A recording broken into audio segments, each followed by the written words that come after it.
हमारी क्लास में आपका स्वागत है। अब तक हम आईएलटीएस स्पीकिंग के रिलेटेड 21 वीडियोस इस चैनल पे डाल चुके हैं, जिनका लिंक आपको डिस्क्रिप्शन में प्लेलिस्ट की फॉर्म में मिल जाएगा। हमारी आज की इस वीडियो में हम देखेंगे कि पार्ट 3 में हमने ग्रामर और टाइम रेफरेंसेस का कैसे यूज करना है ताकि हमारा आंसर अच्छे से हो जाए। अभी जो पार्ट 3 होता है उसमें हमें सिंपली आंसर्स नहीं देने होते, हमें लॉजिकल आंसर्स देने होते हैं और कई बार हमें कंपैरिजंस वगैरह करने की जरूरत पड़ती है। तो हम पास्ट, प्रेजेंट और फ्यूचर के बारे में, तीनों के बारे में हमें बात करने की जरूरत पड़ सकती है और वो कैसे करेंगे वो इसमें देखते हैं। पहली बात तो जो हमें समझने की जरूरत है कि 3 तरह के नजरिए होते हैं। पहले तो हम अपने आंसर में पास्ट की बात कर सकते हैं, पास्ट के नजरिए कि पास्ट में क्या होता था। प्रेजेंट की एनालिसिस कर सकते हैं कि प्रेजेंट में क्या होता है और फ्यूचर की प्रिडिक्शन कर सकते हैं कि फ्यूचर में क्या हो सकता है। तो क्या होता था, क्या होता है और क्या हो सकता है, इन तीनों चीजों के बारे में हमें अपने पार्ट 3 के आंसर्स में बात करने की जरूरत पड़ सकती है। तो इन तीनों का मैंने एक एक एग्जाम्पल जो है वो यहाँ पे आपको दे दिया है। अब हम करेंगे एक प्रैक्टिस एक्सरसाइज। प्रैक्टिस एक्सरसाइज में आपने क्या करना है कि टाइम ट्रांजिशंस के बारे में सीखना है कि कैसे आप पास्ट से बात शुरू करके प्रेजेंट में आएंगे और प्रेजेंट से फ्यूचर की तरफ जाएंगे। तो इन चीजों के बारे में अगर सीखना है तो एक एग्जांपल मैं आपको दे देता हूँ। जैसे एजुकेशन की अगर हम बात करें तो पास्ट में क्या होता था कि जो हमारे ट्रेडिशनल एजुकेशन सिस्टम से वो बेस्ड थे इंडस्ट्रियल रेवोल्यूशन की रिक्वायरमेंट के ऊपर कि हमें वर्कर्स की जरूरत थी। और क्योंकि हमें वर्कर्स की जरूरत थी तो हमने एक ऐसा एजुकेशन सिस्टम बनाया कि बच्चे पढ़े और जाके जॉब पे लग सके। बट प्रेजेंट में क्या हो रहा है, अगर आपने मेरी पुरानी वीडियो इस प्लेलिस्ट में देखी है तो मैंने आपको बताया था कि जो हमारी पुरानी एजुकेशन है, जो ट्रेडिशनल एजुकेशन है, वो तो हमें चाहिए, पर उसके साथ साथ अब हमें लॉजिकल थिंकिंग और डिजिटल लिटरेसी की भी जरूरत है। लॉजिकल थिंकिंग का मतलब क्या होता है कि खुद से चीजों को समझने की क्षमता, और डिजिटल लिटरेसी का मतलब क्या है कि खुद से सीखने का जो हमारा कैपेसिटी है वो भी हमें चाहिए। जैसे अभी आप ये वीडियो देख रहे हो तो आपको कोई सिखा तो नहीं रहा, मैं एजुकेशन दे रहा हूँ, बट आपको आके किसी ने ये नहीं बोला कि आपको ये वीडियो देखनी ही पड़ेगी, आप खुद से सीख रहे हो। So you are among those people, आप उन लोगों में से हो जिनके अंदर डिजिटल लिटरेसी है कि खुद से सीखने की क्षमता है। और ये चीज काफी इंपॉर्टेंट हो जाएगी फ्यूचर में। क्यों इंपॉर्टेंट हो जाएगी? क्योंकि हमारी टेक्नोलॉजी इतनी तेजी से चेंज हो रही है कि जो भी चीजें आपने आज पढ़ी हो सकता है वो फ्यूचर में रेलेवेंट ही ना हो। तो ऐसे में क्या होगा कि जो भी बंदा खुद को एजुकेट करके अपडेट कर सकता है उसकी जॉब सिक्योर रहेगी, जो नहीं कर पाएगा उसकी जॉब चली जाएगी। This is the reality of the present times that we live in. हमारी प्रेजेंट रियलिटी ये है।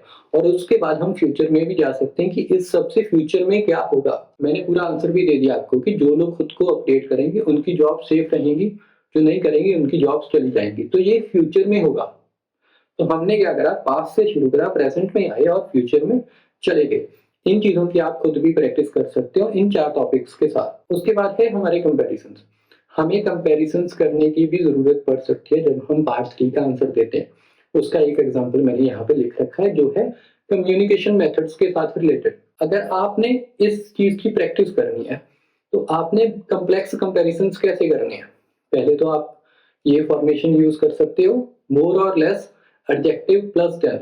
मान के चलो आप कम्युनिकेशन मेथड्स की बात कर रहे हो तो जो मॉडर्न कम्युनिकेशन मेथड्स हैं वो ज्यादा जल्दी हो सकते हैं। हम एकदम से लोगों के साथ बात कर सकते हैं तो वो ज्यादा इंस्टेंटेनियस हो, इंस्टेंटली हम बात कर सकते हैं। Modern methods are more instantaneous than traditional methods of communication. पहले हमें किसी को मिलना होता था तब ही हम उनसे बात कर सकते थे, अभी हम उन्हें कॉल कर सकते हैं, वीडियो कॉल कर सकते हैं, तो एकदम से हम उनके साथ बात कर सकते हैं। अगर कुछ लिख के किसी को भेजना था पहले हमें चिट्ठी लिखनी पड़ती थी, अभी हम टेक्स्ट कर सकते हैं। तो आज के जो मेथड्स हैं वो जल्दी कम्युनिकेट करने में हेल्प करते हैं एज कंपैरिजन टू जो पुराने मेथड्स थे। और भी 3 फॉर्मेशंस मैंने यहाँ पे लिख दी है, जैसे as, adjective as quick as sufficient as, फिर वेयर एज और वाइल। जबकि पुराने जो थे वो स्लो थे, whereas modern methods are quick, वो जल्दी कम्युनिकेट करने में हमें हेल्प करते हैं। और ये जो सारी चीजें हैं इनकी भी हम प्रैक्टिस कर सकते हैं विद द हेल्प ऑफ दो सेम 4 टॉपिक्स जो मैंने आपको दिए थे। तो अभी क्या करना है आपने, पहले पास्ट, प्रेजेंट और फ्यूचर में आप गए, अभी इनका आपस में कंपैरिजन करना है कि ट्रांसपोर्टेशन पुरानी कैसी होती थी, आज की कैसी है। तो पास्ट, प्रेजेंट और फिर फ्यूचर कंपैरिजन हो गया। तो आपने टेंसेस भी सभी यूज कर लिए, टाइम रेफरेंसेस भी सभी यूज कर लिए और कंपैरिजन भी आपका हो गया।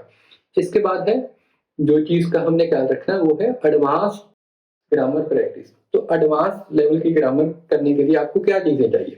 पहले तो मिक्स्ड कंडीशनल्स चाहिए। मिक्स्ड कंडीशनल्स का मतलब क्या है? ये ग्रामर का टॉपिक है, इसे डिटेल में हम कवर करेंगे फ्यूचर में, बट फिलहाल के लिए मैं सिंप्लीफाई अगर इन्हें कर दूं तो ये है कि आपने इफ वगैरह यूज करना है। तो अगर आप वो यूज करते हो तो आपके मिक्स्ड कंडीशनल्स हो जाते हैं।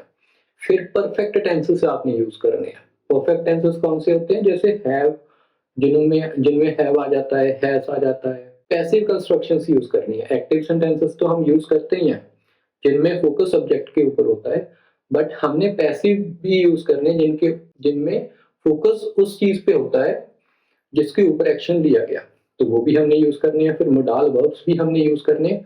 तो अगर इन सभी चीजों का आप यूज कर लेते हो तो आपकी जो ग्रामर है वो भी सही हो जाएगी। लास्टली जो हमने प्रैक्टिस करनी है उसमें हमने ये सारी चीजों को इंक्लूड करके कुछ आंसर्स देने हैं इन 4 टॉपिक्स के ऊपर। सो ये थी हमारी आज की वीडियो। अगर आप ये सीखना चाहते हो कि आप अपनी क्लैरिटी कैसे एनहांस कर सकते हो आइल्स स्पीकिंग के दौरान, उसके लिए इस वीडियो के ऊपर क्लिक कीजिए। Thank you.